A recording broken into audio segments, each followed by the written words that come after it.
Te saluda en cabina, ¿verdad? El hermano Carlos López.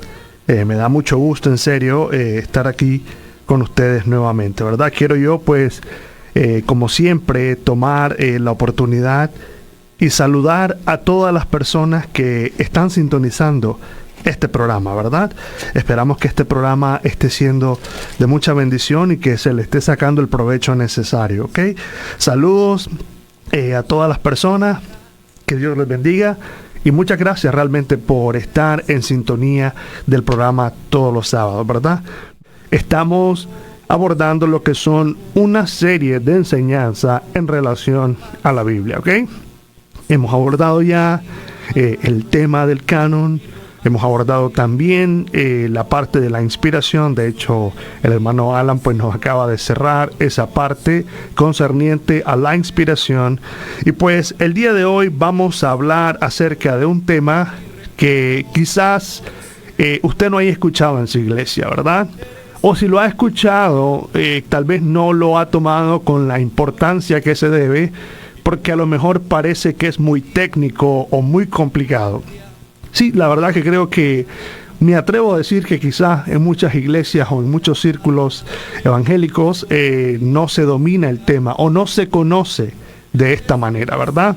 Entonces, el tema del cual nosotros vamos a estar hablando hoy se conoce como la inerrancia de la Biblia, ¿ok?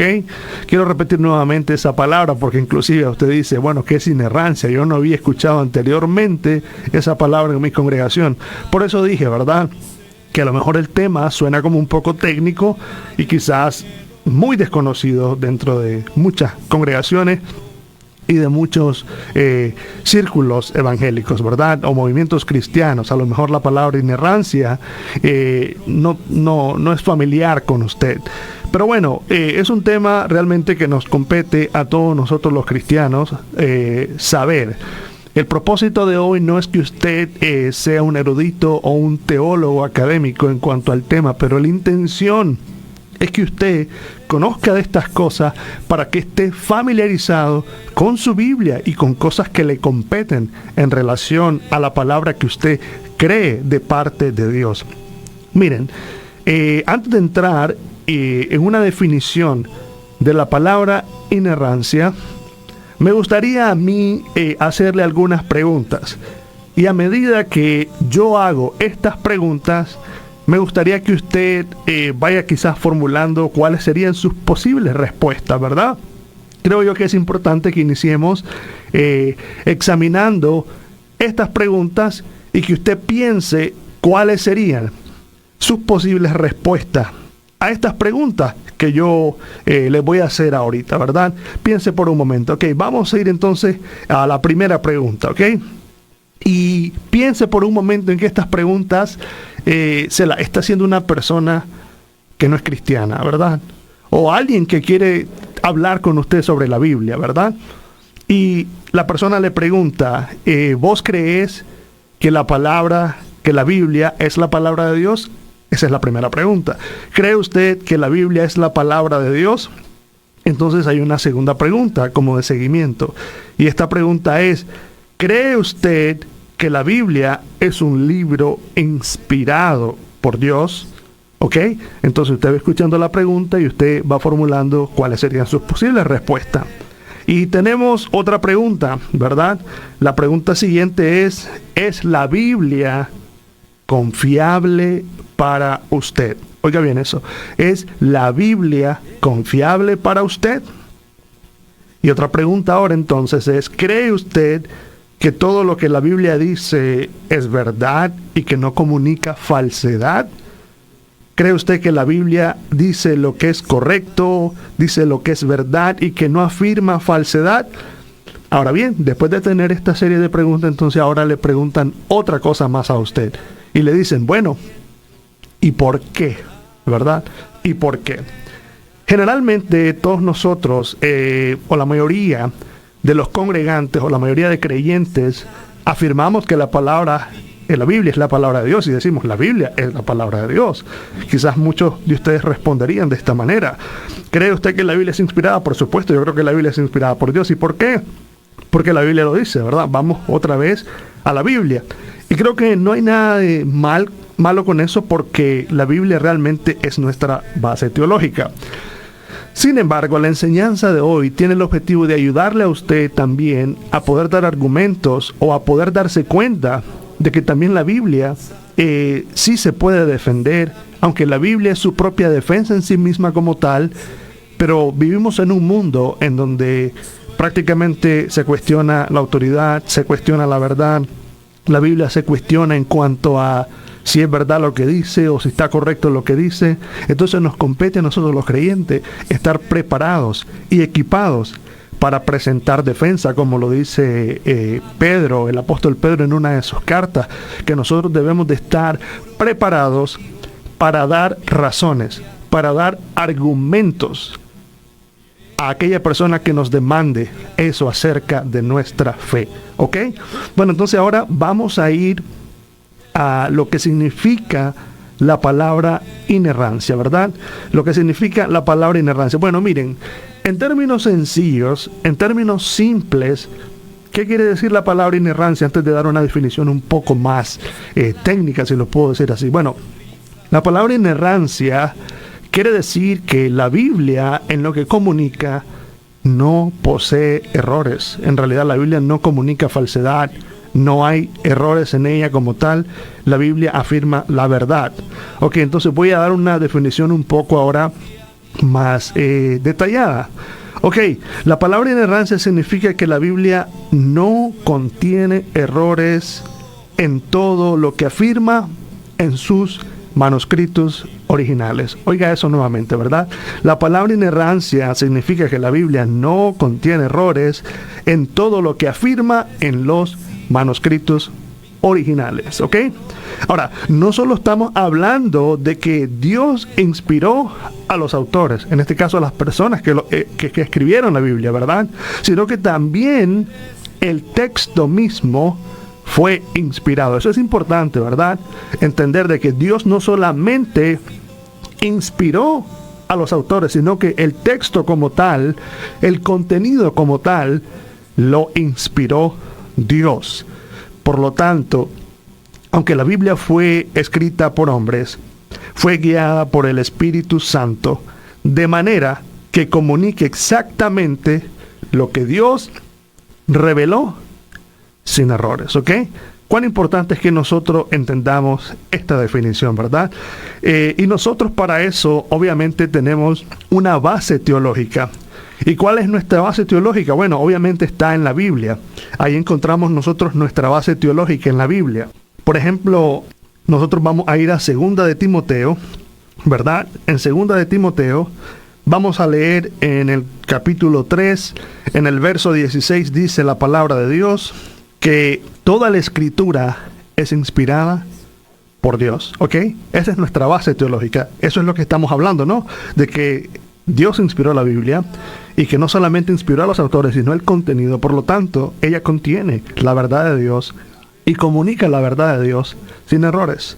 Ok, también tenemos otra base teológica. Nuestra base teológica es también en 2 de Pedro 1, 20 y 21, dice así: ante todo, tened muy presente que ninguna profecía de la Escritura surge de la interpretación particular de nadie, porque la profecía no ha tenido su origen en la voluntad humana, sino que los profetas, oiga bien, estas son las personas, hablaron de parte de Dios impulsados por el Espíritu Santo. Si usted se fija, la definición que yo le acabo de dar de inerrancia tiene su base teológica, y su base teológica es ese texto que acabamos de leer, ¿verdad? Que nos dice que los autores no solamente fueron inspirados, sino que Dios inspiró e hizo que hablaran o comunicaran lo que Él quería transmitir. Por eso, si nosotros vamos a Proverbios 35, nos dice: toda palabra de Dios es limpia, ¿ok? La Biblia nos dice también en el Salmo 19 que la ley de Jehová es perfecta. Si usted lee el Salmo 119, va a encontrar muchas declaraciones que exaltan la palabra de Dios, que dicen Por ejemplo, este programa se llama La suma de tu palabra es verdad, y eso quiere decir la totalidad. Nosotros creemos que toda la Biblia es verdad, no solo parte de la Biblia, sino que creemos que toda la Biblia, la suma de tu palabra es verdad. En el Salmo 119, 160 encontramos eso. También hay declaraciones, tu palabra es pura, tu palabra es probada y es pura. Entonces, eso es lo que significa inerrancia. Entonces, ahora, habiendo dicho entonces la definición de inerrancia y habiendo hablado acerca de estas bases teológicas, ¿verdad?, que tenemos, me gustaría decirle ahora unas cosas importantes, aclarar las siguientes cosas que yo considero muy importante en realidad, ¿verdad? Y primero pues es que nosotros necesitamos aclaraciones acerca de qué no es inerrancia, ¿ok? ¿A qué nos referimos con inerrancia y qué no es inerrancia? Bueno, una cosa muy importante que nosotros debemos de tener en cuenta es que cuando hablamos de inerrancia de la Biblia, no nos estamos refiriendo a las traducciones o a las versiones de la Biblia. Algunas versiones quizá contengan algunos errores, algunas versiones quizás no sean tan fieles al texto original. Entonces no estamos hablando exactamente de versiones de la Biblia ni de traducciones de la Biblia. Estamos hablando exclusivamente de que la Biblia en sus manuscritos originales, correctamente interpretada, no comunica errores, ¿ok? Cuando hablamos también de que inerrancia de la Biblia es que la Biblia habla correctamente, no estamos diciendo que la Biblia tiene que hablar exactamente en un lenguaje científico o técnico. Entonces, inerrancia no es que la Biblia tenga que hablar en un lenguaje técnico o científico, ¿verdad? En realidad, la Biblia usa lenguaje común, ¿verdad? Lenguaje sencillo que utiliza cualquier persona. Por ejemplo, para creer lo siguiente como verdad, no necesitamos un vocabulario técnico. En la Biblia hay frases como dicen, el sol sale, ¿verdad? Aunque si nosotros nos pusiéramos a explicar eso de una manera científica y técnica, realmente la tierra gira.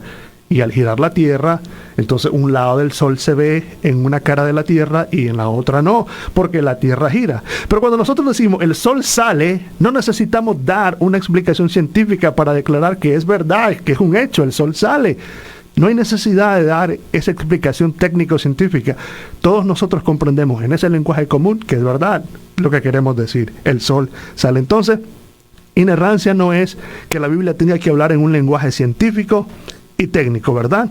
También inerrancia no quiere decir que la Biblia haya citado algunas cosas palabra por palabra en relación cuando nosotros encontramos a un personaje de la Biblia que cite a un profeta del Antiguo Testamento. ¿Por qué razón la Biblia no quiere decir que inerrancia no siempre significa que la Biblia cita palabra por palabra? Bueno, en primer lugar, porque en esos tiempos no existían las comillas, ¿verdad? Hoy nosotros, por ejemplo, cuando estamos hablando y vamos a citar a un personaje o una frase que alguien dijo, nosotros sabemos que está entre comillas y citamos la frase de la persona tal como la persona la dijo, ¿verdad? Pero también nosotros entendemos algo que se llama parafrasear. Y parafrasear es prácticamente decir lo mismo que dijo la persona, pero quizás utilizando algunas palabras diferentes, pero no alterando, ni tampoco invalidando o exagerando o digamos, mintiendo en relación al contenido real. Es decir, se conserva la fidelidad de lo que la persona anterior dijo en esa frase, ¿verdad? Y yo no necesariamente estoy utilizando las mismas palabras, pero yo mantengo la fidelidad del mensaje. Ahora, inerrancia no es que la Biblia tenga una gramática, oiga bien eso, ¿verdad? Que la Biblia tenga una gramática perfecta. Inerrancia no significa eso en realidad. Lo importante es que lo que dice es verdad. Quizás no tenga la mejor gramática, pero una cosa que nosotros tenemos que saber, comunica la verdad. Y a eso es lo que nosotros estamos apelando cuando hablamos de inerrancia. Que inerrancia comunica el contenido fiel, comunica lo que Dios quiso revelar fielmente y que por tanto esa fidelidad se encuentra ahí, está impecable Y a eso es lo que nosotros apelamos como inerrancia. No hay error en Dios, no hay falsedad en Dios. Dios comunicó sus verdades utilizando personas que hablaron en lenguaje común, lenguaje cotidiano, personas que tenían su propio estilo de escribir, su propio estilo de contar las cosas, pero el contenido, la fidelidad del mensaje de Dios está ahí como tal, no ha sido alterado. Por tanto, la Biblia para nosotros es un libro en el cual nosotros podemos confiar. Entonces, en resumen, decir que la Biblia no tiene errores, ya sabemos, no significa que hable en lenguaje científico, no significa que todas las citas sean exactas como lo haríamos hoy, y no significa que su gramática sea sin errores, sino que trata de veracidad y de su fidelidad, que es lo que a nosotros realmente nos interesa como creyentes. Bueno, habiendo dicho estas cosas, ¿verdad? Ya nos vamos ayudando un poco en cuanto a cómo hablar, cómo defender las escrituras en estos tiempos, ¿verdad? Y yo quiero hoy presentar algunos métodos de defensa muy conocidos, ¿verdad? Y algunos de nosotros quizás hemos utilizado estos, pero son métodos de defensa muy importantes. Ahora bien, ¿por qué nos compete a nosotros estar preparados para dar defensa sobre la Biblia? Vivimos en una época en donde realmente hay personas que te pueden decir, la Biblia es un libro inspirador, pero no creo que todo lo que dice sea correcto, no creo que todo lo que diga sea verdad. Es más, ¿sabían ustedes que dentro de la misma iglesia hay personas que pueden tener este tipo de pensamiento, que pueden ver la Biblia como algo asombroso, como un libro impresionante, pero no creer que todo lo que comunique es la verdad de Dios? Hay personas que no pueden tener convicciones de ese tipo quizás, y quizás duden de la veracidad, duden de la fidelidad, duden de que la Biblia en realidad comunica la voluntad de Dios correctamente sin errores. Probablemente hay personas con convicciones débiles, personas que ponen a duda estas cosas. Entonces nos interesa a nosotros tener argumentos, tener una preparación, como le dije, no necesariamente una preparación teológica académica, pero sí ser fieles a lo que nosotros creemos como la verdad de Dios.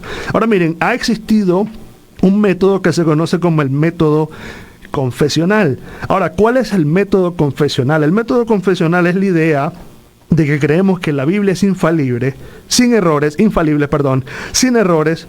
¿Por qué? Porque así lo enseña la iglesia, porque así lo han enseñado los credos y porque así lo han enseñado las confesiones. Entonces, la iglesia, los credos ya han comunicado todas estas cosas de la Biblia, entonces eso se conoce como el método de defensa confesional. Ahora, ¿qué implica este método? Bueno, este método implica que no intenta, oiga bien eso, no intenta dar pruebas o razonamientos para defender la inerrancia de la Biblia. Simple y sencillamente ellos afirman que los credos y las confesiones así los enseñan. De hecho, usted puede ver eso en algunos ejemplos de credos y confesiones de algunas iglesias, en algunas declaraciones de fe. Usted ve que dice, nosotros creemos que Dios es verdadero, que Dios es el único, pero realmente ellos no entran en un punto en donde quieren dar algún argumento, algún razonamiento, simple y sencillamente lo declaran y así está establecido en el credo. Entonces las personas de esa manera defienden la inerrancia de la Biblia solamente apegándose al método confesional. Otro método que existe, que se conoce como el método presuposicionalista o la autopsia bíblica. Ahora, ¿en qué consiste esto? Bueno, consiste en que la Biblia no necesita que nadie más lo pruebe. Es como decir, la Biblia es la palabra de Dios porque ella misma dice que lo es, ¿verdad? Sin embargo, cuando nosotros decimos la Biblia es la verdad porque es la palabra de Dios, algunos teólogos afirman que esto se conoce como un pensamiento circular, porque de entrada nosotros estamos asumiendo que la Biblia es verdad porque Dios es verdad, sin dar algunas explicaciones, ¿verdad? Aunque nosotros como creyentes lo tenemos claro, lo hemos entendido, nosotros necesitamos entender una cosa, que este tipo de métodos presenta una debilidad o digamos no es suficiente en cuanto a la hora de convencer a una persona. ¿Por qué lo digo así? Porque hay personas que vienen de contextos diferentes y hay personas que a la hora de hablarles de la palabra de Dios tengamos que tratar con personas con las que tengamos que entrar en razonamientos lógicos, que tengamos que entrar en razonamientos en donde se tenga que hablar de manera convincente con pruebas, lo cual no es erróneo, es correcto. Entonces, Había un teólogo muy prominente llamado el doctor R.C. Sproul. Él dice de que en realidad sí hay lugar para poder explicar y llevar a una persona paso a paso a entender la inerrancia de la palabra de Dios, y ese método se conoce como el método clásico lineal. Ahora, él dice que paso a paso nosotros podemos ir llevando a una persona con razonamientos lógicos, ¿verdad?, a un entendimiento de estas cosas, ¿verdad? Miren, no crean de que nosotros no podemos dar argumentos de la palabra de Dios. Claro, ese texto que yo cité en Pedro, que dice en la carta de Pedro, de que nosotros estemos preparados para presentar defensa a todo aquel que nos demande razón de nuestra fe. Así dice el texto, estén preparados para presentar defensa ante toda persona que te demande razones de nuestra fe. Entonces, sí podemos hacerlo, sí nosotros podemos utilizar, digamos, métodos científicos, métodos históricos y arqueológicos a la hora de tratar de hablar y de probar la veracidad de la palabra de Dios. Ahora miren, pensemos en un paso número 1. Si nos vamos al Nuevo Testamento y queremos confiar en la historia, en la historicidad del Antiguo Testamento, o en la historia que tiene el Nuevo Testamento, todos nosotros concluiríamos que el Nuevo Testamento tiene una historia muy fiable en relación a lo que es la vida del Señor Jesucristo, ¿verdad? Sus hechos, su ministerio, es un libro, es una parte, es una sección confiable a la hora de tratarlo, ¿verdad?, como un libro fidedigno en relación a lo que es la vida de Jesús, ¿verdad? También nosotros podemos ver entonces que si la Biblia presenta datos históricos fieles, ¿verdad?, fieles acerca de la vida del Señor Jesucristo en el Nuevo Testamento, podemos ver entonces también que el Señor Jesucristo era el Mesías, profecías cumplidas referentes a su vida. Él era un profeta también, ¿verdad? Él dijo ser el Mesías, ser ese Dios, ser ese enviado del Señor. Y ustedes van a encontrar muchas de esas profecías en el Antiguo Testamento incluso, ¿verdad? Entonces, vemos que también otro método por el cual se prueba la veracidad de Dios es inclusive la comprobación de profecías. Bueno, ahora bien, tratándose de esto, vemos de que Jesús mismo como tal, Él tenía una visión muy alta de las Escrituras. Por ejemplo, hay personas que cuando escuchan la historia de Jonás, cuando escuchan la historia de Sodoma y Gomorra, hay muchas personas que pueden decir, eso es bonito, o sea, está bien, eso es una historia muy ilustrativa, pero hay mucha gente que te puede decir, yo no creo que eso sea correcto, yo no creo que eso comunique verdad, a lo mejor hay un error ahí, eso no puede ser concebible, un pez se traga a un hombre. Pero si Jesús ha tenido esa misma percepción, póngase a pensar en un momento, si Jesús ha tenido esa misma percepción, ¿cómo le voy a hablar a esta gente de un hombre que fue tragado por una ballena? ¡Qué locura! ¿Quién me va a creer eso? Y quizás usted tenga hasta los mismos temores. Quizás usted tenga esos mismos temores a la hora de hablar a una persona. ¿Cómo le voy a decir acá a una persona estudiada, con tantos diplomas, que en cierta ocasión aconteció algo? Un hombre llamado Jonás desobedeció a Dios y fue tragado por un pez. Eso es locura. Científicamente eso no puede ser. Y comienza la persona a dudar. Pero ¿sabe una cosa? Jesús no dudó en realidad. Jesús no dudó, porque Jesús lo declaró. Jesús tuvo esa confianza en la palabra de Dios. Jesús tuvo esa confianza en los escritos del Antiguo Testamento, tanto que él dijo de que en la ocasión que le pidieron señal, dice, la generación adúltera demanda señal, pues no se le va a dar otra señal sino la del profeta Jonás. En cierta ocasión le dijo a una ciudad, ay de ti Corazín y Betsaida, si en ti se han hecho si en Sodoma y en Gomorra se hubieran hecho las obras que se han hecho en ti, tiempo a que se hubieran arrepentido. Es decir, Jesús está apuntando a un acontecimiento de la historia como algo correcto, como algo cierto, como algo que no comunica falsedad. Entonces, si Jesús trató las mismas escrituras de esa manera y creemos que el Nuevo Testamento es una fuente histórica confiable en relación a la vida de Jesús, ¿cómo no confiar entonces en la palabra del Señor? Y el Señor Jesucristo dijo, escudriñad las escrituras, porque a vosotros os parece que en ella está la vida. Jesús puso un énfasis muy alto en la palabra de Dios, porque el Señor comunicó la verdad de Dios fielmente. Entonces, miren, es importante entender esto, porque desde una manera histórica, desde una perspectiva histórica, sí podemos nosotros presentar defensa, ¿verdad? Quiero yo hablar acerca de un hombre, ¿verdad? Este es un hombre llamado William Ramsey. Este hombre prácticamente era un investigador incrédulo que tenía muchas dudas sobre el libro de Lucas, particularmente sobre los viajes misioneros del apóstol Pablo.